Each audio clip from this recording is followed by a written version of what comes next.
Yo, what's up guys? You got PokeaimMD here with another competitive Pokemon Sun and Moon moveset video guide, how to use, whatever you want to call it. This time we're going to be talking about Alolan Muk. Now Alolan Muk is really cool because it only has one weakness in ground typing, being that it is poison and dark. The dark typing is actually Health Muk, and it has an immunity to Psychic, which is very, very relevant in this metagame where there are strong Psychic types like Mega Alakazam and Tapu Lele running around. It also has a solid ability in Poison Touch, which means that every physical contact move that you go for has a 30% chance of poisoning your opponent. Couple that with Poison Jab, which already has a 30% chance of poisoning your opponent. That's a 50% chance or 51% chance around there of poisoning your opponent. I believe 51% chance of poisoning your opponent with the Poison Jab. It has base 105 attack and HP, very, very solid base attack and HP, and a very solid base 100 special defense. So, couple that with the fact that it can also absorb Toxic Spikes. Muk is a very solid Pokemon, just typing wise. It also has the ability Power of Alchemy, which copies the ability of an ally that faints, which doesn't pertain to singles at all, but is more so doubles and in that realm. But the first set we have is the Assault Vest set with Pursuit that takes advantage of the fact that, like I said, a lot of strong Psychic types are running around. Mega Alakazam, Tapu Lele, just to name two of them, Latias, and you can Pursuit trap them. The Assault Vest obviously couples with your natural bulk to be able to hit hits from them. Knockoff is your first move. Knockoff is very solid on this Pokemon, just being able to get rid of your opponent's item for no reason whatsoever. Couple that with a 30% chance to poison them. Obviously, if they're not Steel type, you have that 30% chance to poison them. Poison Jab is your next move, which has a 50% chance of poisoning your opponent, as well as hits incredibly strong. With the 212 attack investment, you 2-hit KO physically defensive Tapu Fini 100% after Stealth Rock, and then 60% of the time if they're just max with no Stealth Rock up. Though they do tend to run speed, so most of the time you are 2-hit KOing Tapu Fini. Pursuit is the next move on the set, which, like I said, allows you to Pursuit trap Latias, Alakazam, as well as Tapu Lele. With this EV spread, 44 speed def and max HP. Specs Moonblast is a 3-hit KO from Tapu Lele, whereas Scarf Moonblast is a 4-hit KO always, and obviously you are immune to its Psychic, so you can bring in on that Pursuit trap it. Shadow Sneak is your last move, which allows you to pick off weakened mons that you've already Pursuit trapped, or let's say a Latios stays in, for example, on Pursuit or on Poison Jab, you can pick it off with Shadow Sneak after. Same thing for Alakazam. Obviously not on Tapu Lele because of Psychic Surge, Psychic Terrain, but it still gives you that priority move and allows Muk to pick off weakened Pokemon. So I'll show you the calc right here. Like I said, this is Specs Moonblast. This is modest Specs Moonblast, by the way, 39 to 46%. It's a guaranteed 3-hit KO. What you could do if you wanted was actually maximize its bulk, and that would make the Moonblast calc a little bit smaller, but I found this to work for me. I do advise pairing this with a defogger, but the fact that Muk can come in on Tapu Lele is huge. Tapu Lele has to think twice about spamming Psychic, which definitely allows for some mind games. So if you know your opponent has to go for Moonblast because you have a Alolan Muk out and your Pokemon that's out on the field is weak to Psychic but not weak to Moonblast, you can even opt to stay in and just play around with that. So Muk definitely provokes some mind games just because it is a Pursuit trapper and it is immune to Psychic. Next up, we have the All-Out Attacker Muk, which runs a Black Sludge. You can also run Extra Belt on this set, but it's knockoff Poison Jab, Shadow Sneak, and last move is Fire Blast. You're brave, max HP, max attack, just maxing out your two best stats, HP and attack. What Fire Blast does is it allows you to 2-hit KO Scizor, Ferrothorn, Skarmory, though Skarmory obviously can Roost Stall you. Scizor and Ferrothorn doesn't have any recovery outside of Leech Seed, and Scizor has to think twice about Pursuit Stall, Roost Stalling you, because if it's not max def, it's not taking Fire Blast well at all, and with the Extra Belt, it's not taking it at all.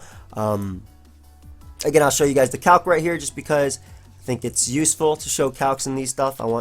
I've tested these mons and I want to make sure that you guys know. So this is Extra Belt Fire Blast for special attack. And this is Mega Scizor, or excuse me, Scizor. Forgot which calculator we were on, but this is Mega Scizor. This is level 100 Mega Scizor, and that's just max HP Mega Scizor. Fire Blast is 78 to 93%, whereas if it's the max special defense Scizor that was running around earlier because of Aegislash, Fire Blast does 57 and 68%. So it's a guaranteed 2-hit KO on Scizor. And then Ferrothorn is also guaranteed 2-hit KO'd because Ferrothorn has about the same SPDF. So it's also guaranteed 2-hit KO'd. At least the standard spread of Relax 168 SPDF. But Expert Belt can be ran. I've also run this set on Battle Spot as well as on the Battle Tree. And it actually helps me out a lot. The fact that I can poison my opponent, the fact that I have so many natural resistances, and nothing is really super effective against me except for ground typing. Muck just works really well. Black Sludge is just for recovery, but Expert Belt can be used just to boost your Fire Blast as well as, your knockoff Poison Jab and Shadow Sneak respectively. The next set we have is the Rest Talk Curse Muck. Now this set takes advantage of the fact that Muck has great special defense, great HP, and can function as a Sleep Talk user with Curse. Curse boosts its already great attack, and decent defense or average defense at base 75, while lowering its speed. And couple that with Poison Touch, you can run Knockoff on this set. Knockoff is just solid for anything. This set can function as a status absorber because you don't care if your opponent Will-O-Wisps to you, or Thunder Waves you, or Sleeps you for that matter, because you can either rest it off or Sleep Talk and take advantage of the sleep status and go for Curse if you get Sleep Talk Curse, or go for Knockoffs respectively. I would advise if you opt to run Poison Jab on it over Sleep Talk, or you can run Poison Jab over Sleep Talk if you want, if you don't want to run Sleep Talk, because this set works very well as well. But if you do want to run Sleep Talk and don't want to run Knockoff, you can run Crunch.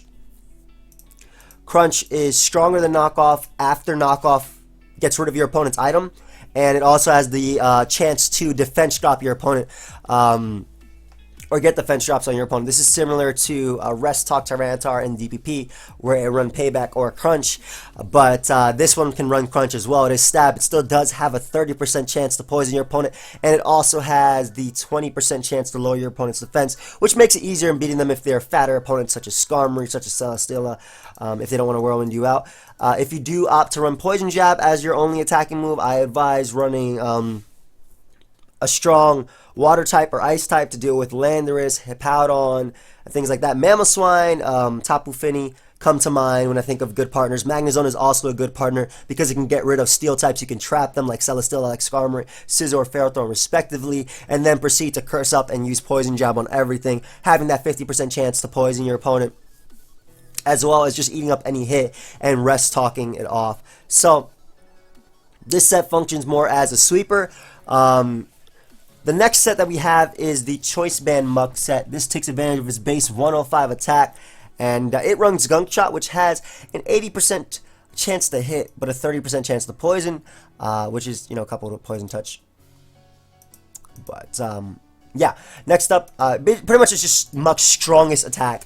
339 attack, Adamant Nature is nothing to laugh at. Like, even if you resist this, if you're not a Steel type, you're taking damage. You are taking damage from this. Unless your name is Hippowdon or Landorus Therian form, you are not taking Gunk Shot well at all, even if you resist it, just because it's such a strong attack. Knockoff is your next move. Just being able to get rid of your opponent's item is awesome. We already know that. Shadow Sneak can be ran on this, giving you some sort of priority to pick off weakened opponents like Latios, like Alakazam, respectively, or just anything that's been weakened, even a weakened Talonflame, if that's still running around. You can pick that thing off with Shadow Sneak. Crunch is also an option in your third move. Crunch also becomes an option, as well as Poison Jab if you don't want your only Poison Stab to be 80% accurate. But 80% accurate is decent. I mean, if it's not 100% accurate in Pokemon, it's not going to hit all the time, ever, obviously. But more than likely, it's going to miss. That's just my experience from Pokemon. And then Explosion is the last move if you want just a 250 base power strong move coming off of a Choice Band. You just want to nuke something, maybe like a Weezing, maybe like a Garbodor. Pretty much something that can resist your stabs, and you just want to nuke them. Like even a Garchomp coming in won't appreciate an Explosion coming off of a Choice Band and Muck. The EV spread maxes out your attack while it gives you enough speed to outspeed Minspeed Clefable. It allows you to outspeed Clefable before Clefable can Thunder Wave you, and you can smack that thing with a Gunk Shot and knock it out. Brick Break is also an option on this set if you want to deal with Steel types, but mainly if you want to deal with Pokemon like Tyranitar, being able to get rid of them, knocking them out. You also outspeed Minspeed Tyranitar, but I like Explosion just for the pure power. Now, Muck does have other options. Again, I mentioned Crunch on any of the sets that can definitely be ran. You can run the Z move, the fighting Z move with Brick Break if you want a stronger fighting type attack. It does have options for Z Memento or regular Memento. Z Memento, of course, packed with the Dark Z Crystal, allows you to not only Memento your opponent, but heal up whatever you're Mementoing into. It also has access to Rock Polish, which is pretty cool with its base 50 speed. I've almost been swept by one, though. I'm not going to lie. I've almost been swept by one of these with a Life Orb. It doesn't make it that fast, no. I mean, you can run Jolly, but it still doesn't make it that fast, but it's also an option to be able to sweep. And last but not least, Stone Edge or Rock Slide can be ran. I love how I went from bottom top, but Stone Edge or Rock Slide can be ran. Just a strong move to hit fire types or Pokemon in the air. That can be ran on the Choice Band set if you want. Rock Slide is also an option if you don't want to miss. But in any case, guys, I hope you learned something. Feel free to subscribe. You can check out the playlist down below if maybe I did some of your favorite Pokemon. I'm doing every single Pokemon, every single new Pokemon. So, yeah, I hope you guys all enjoy. Feel free to follow me on Twitch and Twitter. The links are down below for when I stream or just to keep up to date. And I'll see you guys next time. Goodbye, friends.